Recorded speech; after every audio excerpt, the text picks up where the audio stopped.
This story, titled The Debt He Hid From Me, begins with a woman named Sarah. Sarah is 36 years old, living in a cozy two-bedroom apartment in Denver, Colorado. She's a nurse, juggling long shifts and finding joy in the little things. Her morning coffee, the quiet hum of her neighborhood, and, until recently, the comforting embrace of her boyfriend, Ethan. They've been together for 6 years, building a life that felt steady, even if not perfect. Ethan was an architect, known for his creativity and passion for designing homes that told stories of their own. He'd always been the dreamer in their relationship, balancing Sarah's practicality. They talked about the future often, buying a house, maybe even starting a family someday. But all those dreams were built on a foundation Sarah thought was solid, until the day it cracked. It was a Saturday afternoon when Sarah stumbled across the first clue. She was tidying up their shared desk, a task she often did when Ethan was at work. As she sorted through the clutter, her fingers brushed against a stack of unopened envelopes shoved to the back of a drawer. The envelopes bore the logo of a credit card company she didn't recognize. Curious, she opened one, and then another. Her heart sank with every line she read. The first letter revealed a balance of $18,000. The second showed missed payments, and the third, threats of collection. Her hands trembled as she pieced it together. Ethan had been hiding a mountain of debt. When Ethan came home that evening, Sarah confronted him. She held up the letters, her voice shaking. "What is this, Ethan? Why didn't you tell me?" He froze, guilt flashing across his face before he could mask it. "Sarah, I was going to tell you. Eventually. I just didn't want to worry you." "Worry me?" she repeated, incredulous. "We've been planning a future together. How could you keep something this big from me?" Ethan sighed, running a hand through his hair. "I thought I could handle it on my own. I didn't want you to see me as a failure." The words stung. Sarah sat down, overwhelmed. This wasn't just about the money. It was about trust, about honesty, about the foundation she thought they'd built together. Over the next few days, the tension between them grew. Ethan tried to explain how the debt started small, how he thought it was manageable, how it spiraled out of control. But every explanation felt like an excuse. Sarah couldn't help but wonder, if he lied about this, what else might he be hiding? She confided in her best friend, Rachel, over coffee one evening. Rachel was always the voice of reason, but this time even she seemed at a loss. "I don't know, Sarah," she admitted. "I mean, people make mistakes, but this is a big one. You have to decide if you can rebuild that trust." Sarah spent sleepless nights wrestling with that question. She loved Ethan. She loved the life they'd built together. But every time she looked at him now, she saw the lies. One evening, she decided to lay everything on the table. She sat Ethan down and told him exactly how she felt. "I'm not just hurt because of the debt," she said, her voice trembling. "I'm hurt because you didn't trust me enough to be honest. How am I supposed to plan a future with someone who hides things like this?" Ethan looked at her, his eyes full of regret.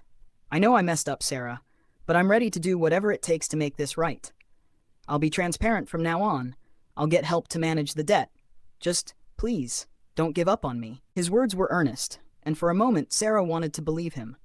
But trust isn't something you can rebuild overnight. She decided to take some time apart to think. She moved in with Rachel temporarily, needing space to sort through her emotions. As the weeks went by, Sarah reflected on their relationship. She thought about the good times, the laughter, the dreams they shared. But she also thought about the weight of the betrayal, the nights she cried herself to sleep, and the fear that this wasn't the only secret Ethan had kept. One evening, Rachel handed Sarah a small journal and said, "Write it out. All of it. What you love about him, what you don't. What you're willing to fight for, and what you're not." Sarah took the advice to heart. For hours, she poured her thoughts onto the pages, and when she finally finished, she realized something. She could forgive Ethan for the debt, but she wasn't sure if she could forgive him for breaking her trust. As Sarah grappled with her decision, Ethan wasn't idle. He sent her messages almost daily, apologizing, promising to do better, and asking for another chance. Some messages made her heart ache with hope, while others filled her with anger. It was as if he was trying to rewrite the past with words when it was his actions that had spoken so loudly before. 2 weeks passed before Ethan finally asked Sarah to meet in person. "Please," he wrote, "I want to show you something. I want you to see how serious I am about fixing this." Sarah hesitated but agreed. They met at a small coffee shop where they'd had their first date years ago. Ethan looked tired, like he hadn't been sleeping either. He handed her a folder, his hands trembling slightly. "This is my plan," he said. Inside, Sarah found a detailed budget, a repayment schedule, and letters from a financial counselor Ethan had started seeing. There was even a letter he'd written to her, apologizing again and explaining how ashamed he felt for hiding the debt. "I'm not asking you to forgive me overnight," Ethan said, his voice soft but firm. "But I want you to see that I'm serious about changing. I don't want to lose you, Sarah." For the first time in weeks, Sarah felt a glimmer of hope. Maybe, just maybe, they could work through this. But then, life threw another curveball. That evening, as Sarah was leaving Ethan's apartment, she noticed a slip of paper sticking out of a drawer in his kitchen.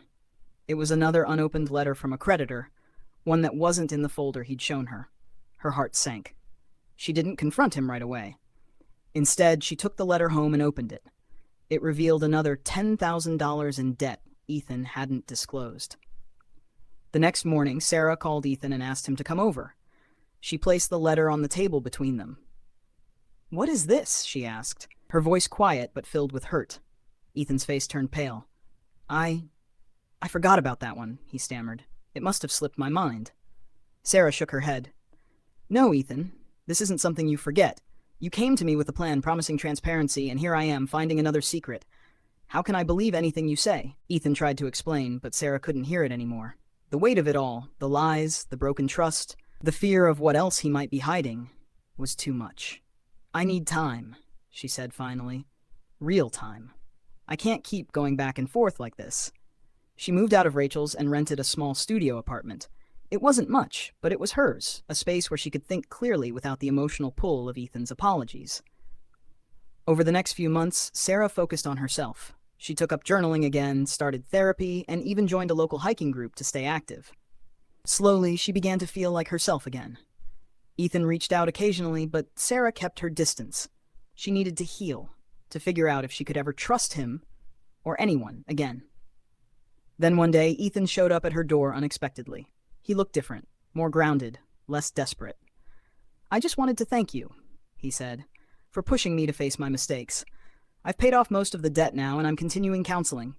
I know I hurt you, and I'm sorry for that, but I also know that I need to be better, whether or not we get back together." His words were sincere, and for the first time, Sarah saw a version of Ethan she wished had existed before. But as much as she appreciated his growth, Sarah knew her decision. "I'm proud of you, Ethan," she said. "I really am. But I think our story ends here. I need a fresh start, and I think you do too." Ethan nodded, his eyes filled with a mix of sadness and understanding. "I hope you find happiness. Sarah, you deserve it." As he walked away, Sarah felt a strange mix of emotions, relief, sadness, and a small spark of hope for the future. If this story resonates with you, don't forget to like, comment, and subscribe. Your support helps me share more heartfelt stories like this one.